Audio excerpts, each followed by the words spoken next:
la presse de ce jeudi, lue et commentée par Georges Dekedio. Bonjour. Bonjour Barthélémy. Coup pour coup, le Sénégal applique le principe de la réciprocité aux pays membres de l'Union européenne.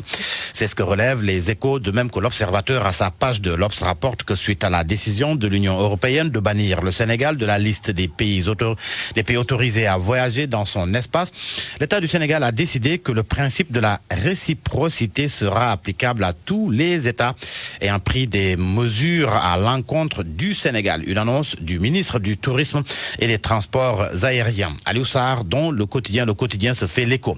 Le journal va d'ailleurs plus loin et affirme, vocabulaire aéronautique à l'appui, à sa une, que Dakar crache sur Schengen. Pour les Échos, le Sénégal applique la loi du talion à l'Union européenne. Mesure qui a sans doute reçu l'onction du chef de l'État, Macky Sall, qui est seul au front selon l'Observateur. Et pour cause, le journal constate qu'après avoir supprimé le poste de Premier ministre il y a plus d'un an, le chef de l'État se retrouve aujourd'hui confronté à la dure réalité de la coordination de l'action gouvernementale. Pour l'Obs, Macky Sall ressent de plein fouet l'absence d'un chef du gouvernement parce qu'Esselé est presque sans bouclier. Ainsi, le constitutionnaliste Ngouda Mboup confie que la suppression du poste de Premier ministre n'était pas une bonne idée et sa réintroduction s'avère nécessaire. Pendant ce temps, Sud Quotidien propose à ses lecteurs un focus sur les rendez-vous manqués de la deuxième alternance qui prouve à quel point le président Macky Sall, dont l'élection, le 25 mars 2012,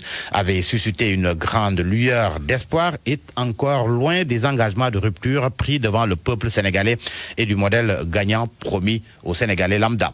Large dossier au page 6 et 7 de Sud Quotidien. Un autre dossier à lire, mais dans Le Soleil, dossier sur le plan d'aménagement et de développement du territoire. Mon confrère fait comprendre qu'il fixe les grandes orientations en matière d'organisation spatiale en tenant compte d'une part des potentialités et des contraintes de nos territoires et d'autre part des orientations retenues dans le PSE. Son objectif, selon le journal, promouvoir le développement du pays à partir de ces territoires par une bonne structuration de l'espace et une valorisation durable des ressources et potentialités des territoires. En tous les cas, pour l'approvisionnement en eau, ce n'est pas demain le bout du tunnel. Dans un entretien accordé au journal Le Témoin, l'ancien directeur général de la SONES, Mamadou Sam Delko, confie que les pénuries d'eau ne prendront fin qu'avec KMS3. Son diagnostic sur la situation, les solutions qu'il propose, ses relations avec le président Macky Sall, son engagement politique, entretien à lire aux pages 6 et 7 du quotidien Le Témoin.